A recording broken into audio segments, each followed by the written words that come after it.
ভোটের মধ্যেই চুপিসারে রাজ্যে বিদ্যুতের মাশুল বৃদ্ধির অভিযোগে এক্স স্যান্ডেলে সরব হলেন শুভেন্দু অধিকারী। বিরোধী দলনেতার দাবি, পশ্চিমবঙ্গ রাজ্য বিদ্যুৎ বণ্টন সংস্থা গ্রাহকদের পকেট ফাঁকা করতে চুপচাপ মাশুল তালিকার পুনর্বিন্যাস করেছে। সুচতুরভাবে বিদ্যুতের ইউনিটের দাম না বাড়ালেও স্ল্যাব এমনভাবে বদল করা হয়েছে যাতে গ্রাহকদের আরো বেশি খরচ হবে।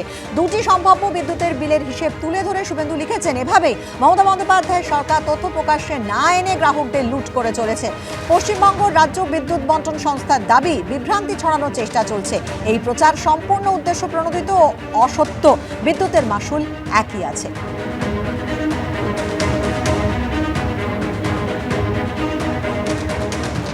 मैंने बंगाल बीजेपी से कहा है कि प्रदेश स्तर पर एक लीगल सेल और एक सोशल मीडिया प्लेटफॉर्म बनाया जाए।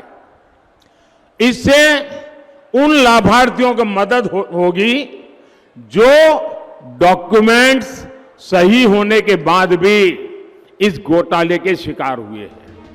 বঙ্গে প্রচারে এসে শুক্রবারে নির্দেশ দিয়েছিলেন প্রধানমন্ত্রী।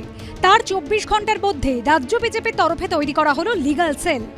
মঙ্গলবার তৃতীয় দফার ভোট হবে রাজ্যের 4টি লোকসভা কেন্দ্রে। তার আগে সোমবার সুপ্রিম কোর্টে প্রায় 26,000 চাকরি বাতিল মামলার শুনানি রয়েছে। এই পরিস্থিতিতে শুক্রবার রাজ্যে লোকসভা ভোটে প্রচারে এসে চাকরিহারা যোগ্য শিক্ষকদের পাশে দাঁড়ানোর ঘোষণা করেন নরেন্দ্র মোদী। গতকালই বর্ধমানের সভায় এসে প্রধানমন্ত্রী নরেন্দ্র মোদী রাজ্য বিজেপি এবং বিজেপির সভাপতিকে দায়িত্ব দিয়ে গেছিলেন যারা যোগ্য প্রার্থী তাদের পাশে থাকার বিষয়। অলরেডি আমরা 5 জনের লিগ্যাল একটা টিম তৈরি করে দিয়েছি যারা এই পুরো বিষয়টি দেখছে। আর সোশ্যাল প্ল্যাটফর্ম যেহেতু তৈরি করতে একটু সময় লাগছে, আমাদের লিগ্যাল টিমের সাথে আলোচনা করে আমাদের সোশ্যাল মিডিয়া যারা দায়িত্বে আছে একটি বিশেষ পোর্টাল আমরা লঞ্চ করছি আগামী বুধবার 8 মে। এই পোর্টালে যাদের চাকরি চলে গেছে আজকে তারা তাদের নিজেদের নাম রেজিস্টার করতে পারেন।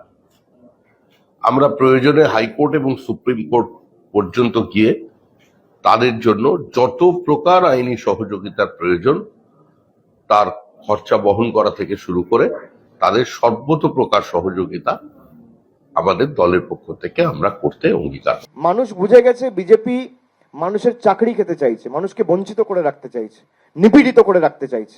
আমি তো এই কথাটাই 3 বছর ধরে বলছি যে 100 দিনে 10টা লোক দুর্নীতি করেছে, আপনি তার জন্য 50 লক্ষ লোককে শাস্তি দিচ্ছেন কেন? আপনি 60 লক্ষ লোকের 50 লক্ষ লোকের বাড়ির টাকা আটকে রেখেছেন। আমি ধরে নিলাম 5টা কেসে দুর্নীতি হয়েছে, তাদেরকে ধরে জেলে ঢোকান। বাকি 50 লক্ষ লোক কি দোষ করলো? তাদের জন্য লিগ্যাল টিম খুললেন না কেন? এখন নির্বাচন বলে আপনাকে লিগ্যাল টিম খুলতে হচ্ছে। সোমবার সুপ্রিম কোর্টে এই মামলার পরবর্তী শুনানি। সমস্ত পক্ষ তো বটেই, সর্বোচ্চ আদালত শুনানির পর কি নির্দেশ দেয় সেদিকেও নজর রয়েছে রাজনৈতিক মহলের। অনির্বাণ বিশ্বাস, সৌমিত্র রায় ও সুকান্ত মুখোপাধ্যায়ের রিপোর্ট, এবিপি আনন্দ।